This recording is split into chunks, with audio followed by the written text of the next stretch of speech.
Hello, everyone. It's that time again, and I have a really interesting speaker today. We have Theresa, who is also known as White Buffalo Woman. And Theresa is here to speak to us and inform us about how she works with sound and vibration, which is all around us, as we know. We're in amongst it, we're immersed in it, but it's understanding how that affects us and how we affect it, like a ripple in a pool. So we are that little pebble. Let's have a chat with Theresa. Hello, how are you? Are you Hello. well? Well, thank you very much. Lovely to be here. It's very interesting the setup you've got there. You've got some shamanistic drums, and there's something on the wall that looks like a sheepskin or something. You'll probably tell me it's something that's Yeah, exotic. it's And what's that? a living bird, feathers from a living bird, All owl right. feathers. Oh, Yeah, so I have, yeah, so please tell us, Theresa, why all this around you and what do you do, and particularly with sound and vibration? well, it's actually my life. I came into this many, many years ago when I was quite young. Not so much the drumming and the native Indian music, but I came into sound when I was 42. I'm now 70, and this started from a visitation from a Yeshua, and I connected with Yeshua, and it was a bit of a surprise to find out I had drawn him when I was very young. So I was born as sensitive, very aware of spirit, very aware of energies, and that did make my life a little tricky because obviously in 1953, when I was born and growing up, you didn't have what you have now, the Mm, awareness, the mm, consciousness. So when I was 42 and connected with Yeshua, straight away I had a big leap in consciousness and received vibrations of sound, of music from the angel beings. And it was very clear to me that it was angels because I would hear harmonies and orchestral music. I was woken up, the very first song, He Comes Again. I was woken up in the early hours of the morning with the song playing in my head and the orchestra with all the instrumentation. And I thought this must be playing outside. Then I realized it's in my head. So that was recorded. And then from that moment, everything came like a river of light. Every day, new music coming primarily, first of all, from the angel beings, beautiful music mm, and an oratorio, all sorts of things like this, because my consciousness had shifted into a place where I could receive this information because I connected with Yeshua, and that connection had re-established my ancient being, my right. ancientness, lifted my consciousness to a place where suddenly I could hear the music. So that was the first introduction to hearing frequencies, sounds, music, from the divine realm. And then from there, an interesting journey because I started to get music from musicians in spirit. And Oh, John Lennon came to me and gave me 4 songs, and you can hear all this music on YouTube. And he uh-huh. gave me 4 peace songs. He gave me peace songs, and it was a great honor to receive this music. He even sung the music to me in his Liverpudlian accent. So as a sensitive, I could hear the musicians, and I had to record the music, and then I had to learn the music to be able to record it myself, onto CD. So can I just clarify that? So you're inspired with the music, you can hear it, and then you translated that music so that it was actually a physical recording. Yes, I mean, I could hear it as a physical sound. I could hear all the words, but I didn't know it. So Mm. somebody was, for instance, any spirit, whether it was an angel or another musician or even John, as they were singing it to me, obviously I didn't know it. So I had to use my voice recorder and sing it, so it went straight through from like the higher dimensions into the physical phone. And then I had to then learn it and then record it in my studio to get the music. Right. To put it onto an album. Yes, put it onto an album. Right. And then there was another big shift for me, and I really can't remember when it was. But there was another shift many years later when I had a really wonderful visitation from Chief Sitting Bull of the Am Whitebuffalo Nation. Now, this is when the whole doorway of my connection as in the native Indian energy opened up. And he actually did fill up my whole room with peace pipe smoke.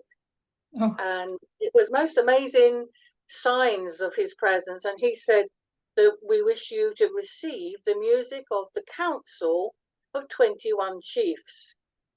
And he gave me back my name, and that opened up another aspect of my consciousness from another part of my being, you know, the native Indian part of my being.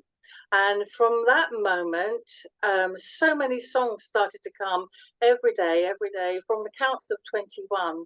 So it's a tremendous honor. They are living light chants. They are imbued with healing power. And it's all about connecting in the heart to the mother and transcending the materialistic side of yourself into the pure spiritual aspects of your own divinity. And it's all about Mother Earth, you know. Are there words to these songs that you hear, or is it the vibration of the music that's the healing? They're proper songs. Some songs come in, you know, as chants, you know, sort of native Indian chants, and some songs come in as songs. So they're a mixture. And then I put flute on, and I overlay harmonies, like maybe sometimes even 8 harmonies to get tribal sound, because they come in and I hear the tribe singing, you know. I don't, when they started in the early days, it wasn't just one voice. It would maybe, I don't know how many voices, but I would hear the harmonics. And so I have to replicate that with the over-tracking the music to create that tribal sound. That must be quite complex, yes, to achieve. Sorry, you don't find it complex? No, I can just do it because it's a gift. And it flows, and I go into the next harmonic. Over the years, my whole living room space here is filled with so many drums, because as I got more and more into working with their music, I recognized, well, I've got to get different sounding drums, you know, bass drums, middle drums, you know, higher pitched drums. So I've got, I don't know, 12 drums at least, and I've got about, I think 9 flutes, because then I started to play the flute. And this music is really, I mean, all the music's incredible. And when people listen to it, they get truly touched by the energy. I must admit, I think I've said to you before that your voice in particular is particularly memorable. It has a sweetness and a lightness to it. There is a very, very beautiful sound coming from your vocal area.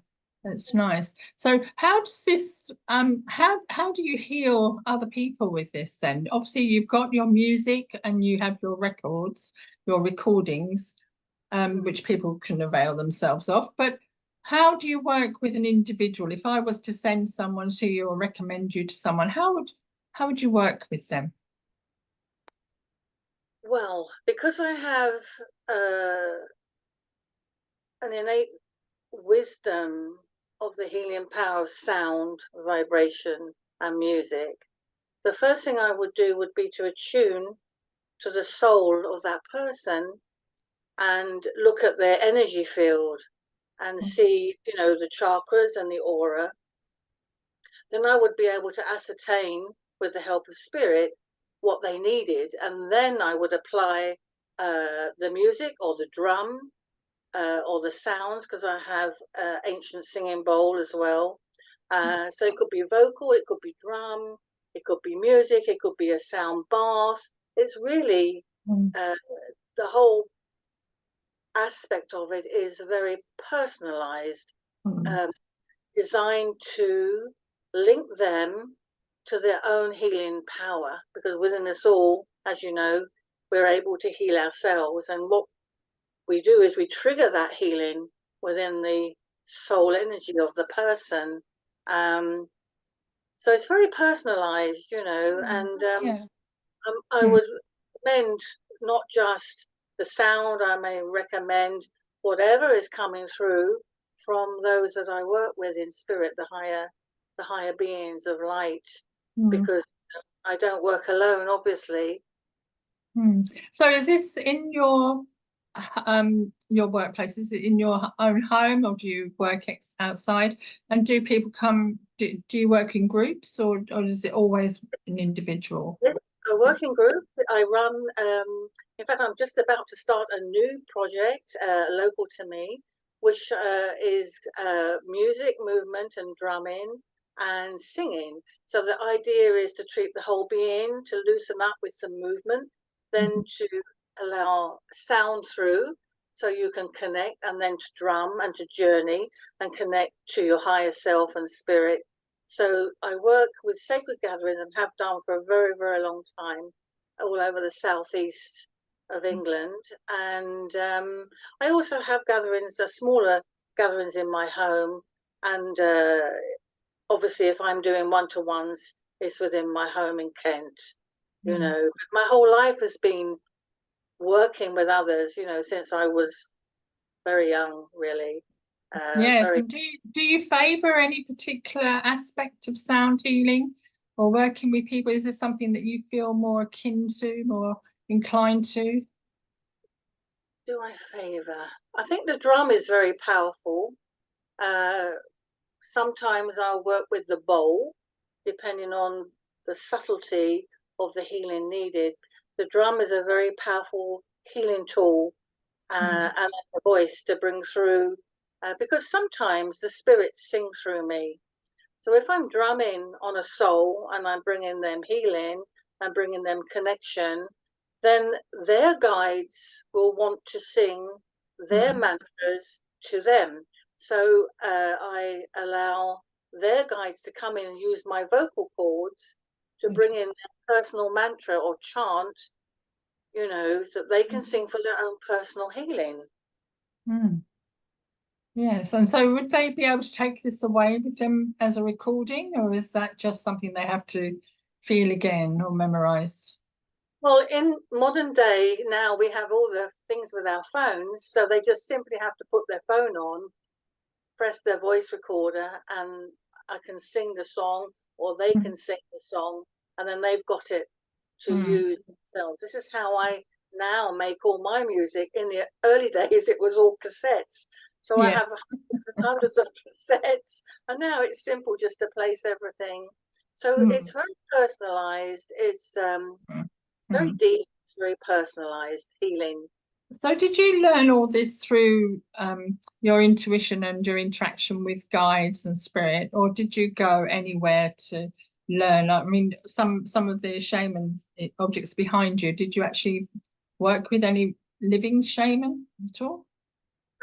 No, everything has come direct through my own higher consciousness and come from my own being, if you want, reawakened when I was very young, because I came onto the path very, very young in my 20s, and I was a naturally born sensitive. So I had access to spirit from a very early age. So at the beginning, I worked with the bereaved, and then I progressed through into teaching. And from teaching, then I met with Yeshua. And from that expansion of my consciousness, that opened me up to connect with the higher guides, the masters and the teachers. So I had direct access through, not going into books or into courses. It's all come through from my own higher consciousness, you know? Yes. So can I just ask you then, how difficult was that for you as a young woman back then to choose this path? or to have this path? Perhaps you didn't choose it. Well, it was my destiny because it's why I came to the earth, and I know that. I came to the earth to create community and work with sound. So that's what I've been doing. Maybe the difficulty was only one where I had to make a choice. Do I want to work or continue working in the rat race, earning money and all this, or do I take the path of spirituality, which means sacrificing an income? And that's what I chose. I chose the path of spirituality, which meant the difficulty was I didn't have any money. So I had to make those sacrifices, but I'm really glad I have, because in the 30 or 40 years, the consciousness that I am has continued to open and give me more understanding of the higher realities of existence. And I also teach these things. I'm a spiritual teacher as well. So I'm here to help all souls that seek it. So what are the benefits that, or have you got any anecdotes? Have you got any examples of how people have been transformed by the work you've done with them?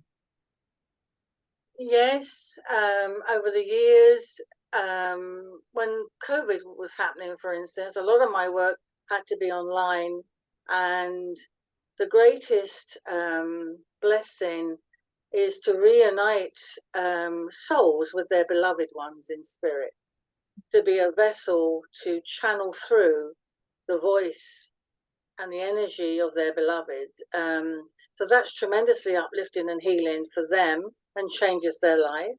And if they come and see me for spiritual counseling and they're unsure of their soul direction, again, it's very rewarding to see them change and to leave me bright and sparkly and uplifted, living a new life pattern.